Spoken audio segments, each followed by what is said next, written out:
Welcome to the Deep Dive. Today we're digging into something pretty seismic, a real cultural earthquake. It's that story where, a rising star, someone huge online, suddenly crashes right into a major criminal investigation. It's the kind of story that just stops everything. Exactly. And when that fame is built on, seeming authentic and connected, what happens when that person gets pulled into a crisis like this? We are talking, of course, about the D4D controversy. Yeah, David Anthony Burke, D4vd. So the core facts, what we know right now, September 2025, they're pretty stark. The body of a 15-year-old girl, Celeste Rivas Hernandez, was discovered. And the location. That's the kicker. In the trunk of a Tesla. A Tesla reportedly registered to D4vd himself. Right. And since then, police searched a Hollywood Hills mansion linked to him. That much is confirmed. But here's the thing. No charges. Not yet, anyway. And that vacuum, that's where the speculation just explodes, isn't it? Completely. So our mission today, for you listening, is really to try and sort through it all. What's confirmed fact? What's just, rumor? And what does this whole thing mean for D4vd, his career, and maybe even digital stardom itself? That's crucial, making that distinction, because a story like this moves so incredibly fast and people get so invested emotionally, we have to anchor this in what's actually verified. Okay, let's do that. Let's unpack the confirmed stuff first. What do we know for sure from, say, law enforcement reports? All right. Ground zero is 3 key facts. First, yes, human remains were found in the trunk of that vehicle. And reports do link the registration to D4vd's name. Okay, fact 1. Second, the victim identification. Celeste Rivas Hernandez, 15 years old. And tragically, public records show she'd been reported missing before, multiple times in 2024, actually. Multiple times, wow. Okay, and third? Third, the police action. They executed a search warrant, the mansion linked to him, Hollywood Hills, they took electronics, personal items, standard procedure in many ways, but still significant. Yeah, seizing phones, computers, that's never minor. And then the immediate professional fallout. That was unavoidable, right? Absolutely. Tour dates canceled straight away.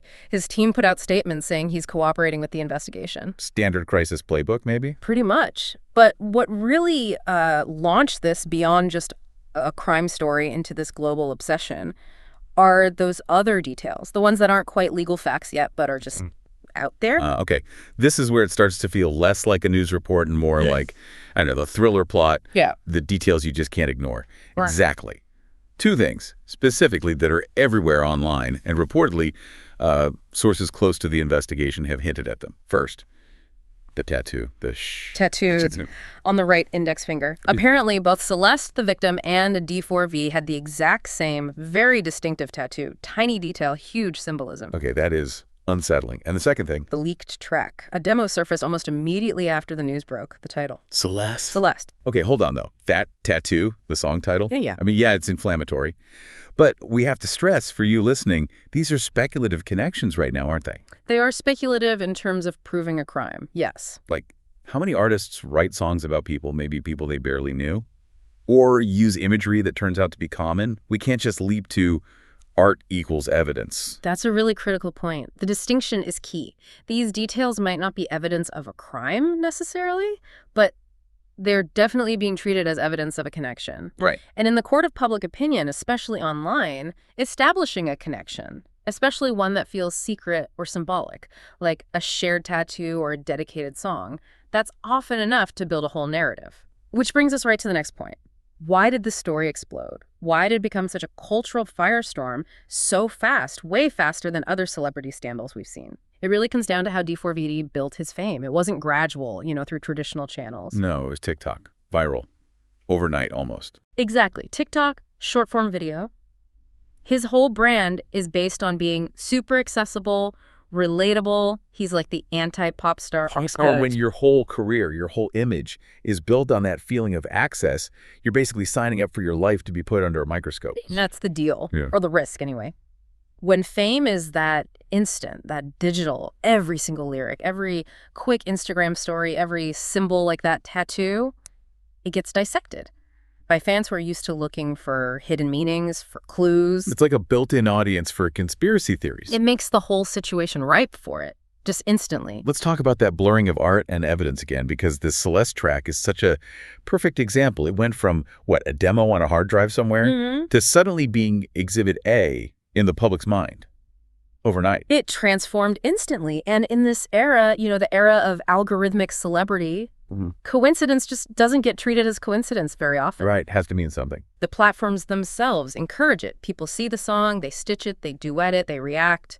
They treat it like it's a confession or a police report, not, potentially just a piece of music.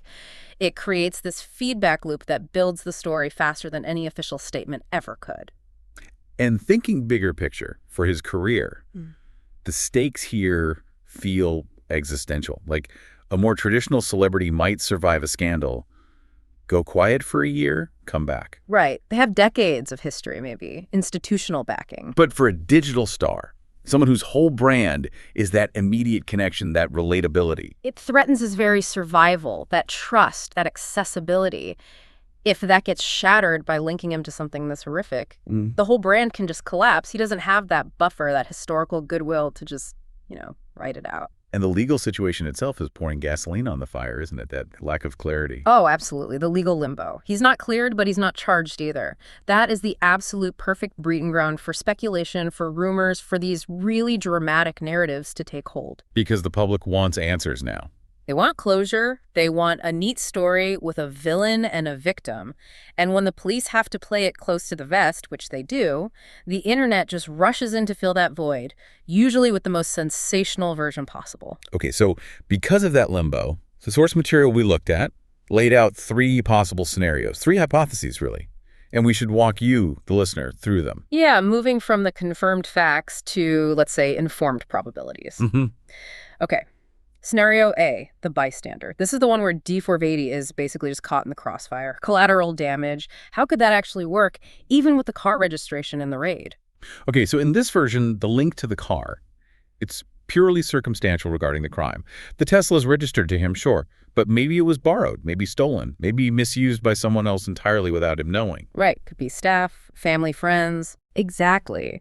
Especially in a place like Hollywood Hills, car access can be complicated. Someone else could have put the body there, maybe even to frame him, or just because it was a convenient, high-value car they could access. But what about the raid then? Why seize his electronics if he's innocent in this scenario?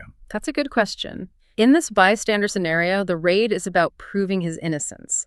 It's precautionary evidence gathering. They need his phone, his computer, to check location data, messages, calendars. To build an alibi for him. Precisely. To establish an ironclad alibi showing he couldn't have been involved.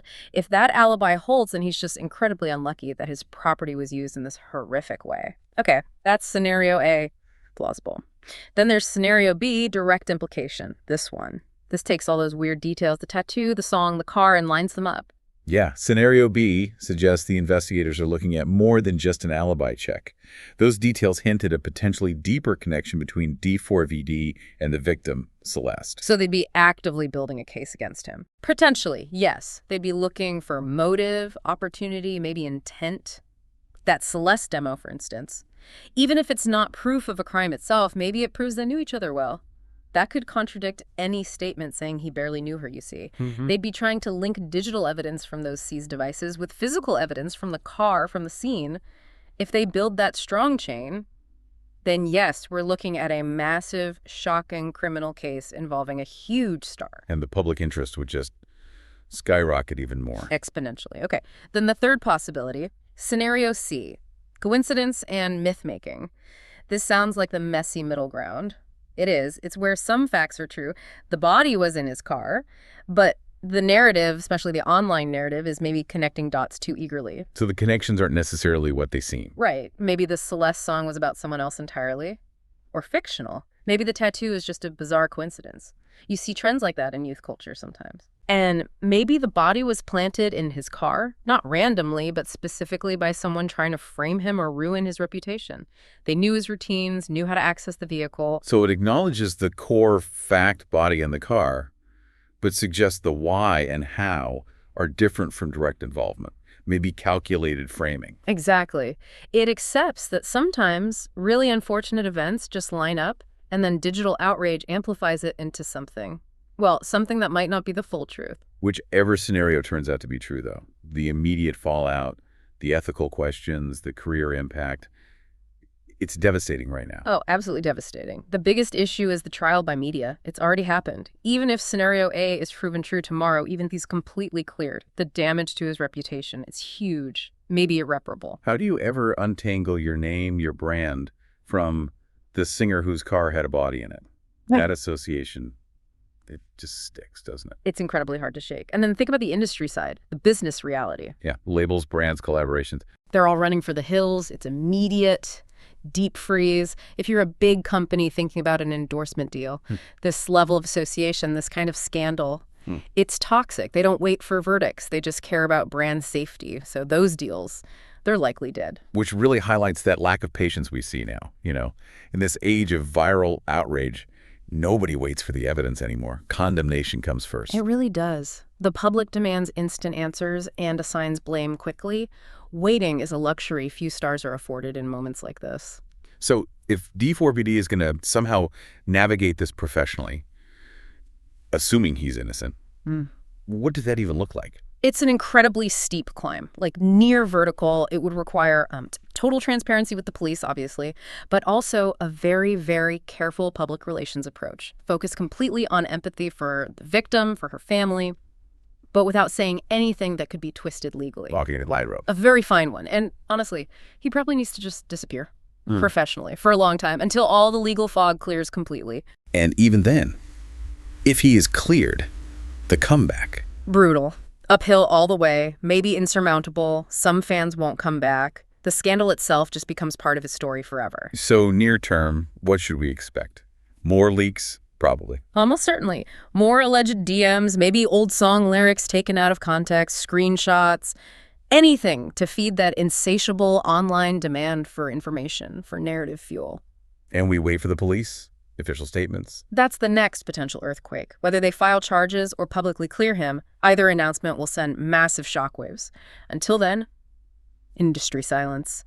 Deals frozen. Everyone just holding their breath. And that prediction about digital memory, even if he's innocent, completely cleared legally, that label sticks. The singer whose car had a body in it, it becomes part of his, digital footprint forever. It's his metadata now. Search his name, that story comes up. Instantly, permanently. It's unavoidable. So this whole thing, it's not just about D4vd's future, is it? No, not at all. It's really become this terrifying case study, a snapshot of 2025, showing how fame, especially digital fame, how fandom, crime, and viral culture just collide with unbelievable force.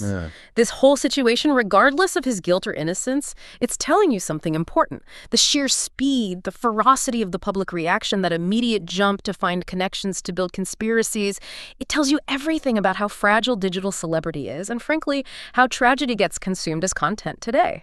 It leaves you with a pretty big question, doesn't it? It really does. And it's a question for you listening to think about. In a world where every post can be twisted into evidence, where every coincidence fuels a conspiracy, can any celebrity brand built on that kind of hyper-accessibility, that constant online presence, actually survive a crisis this absolute?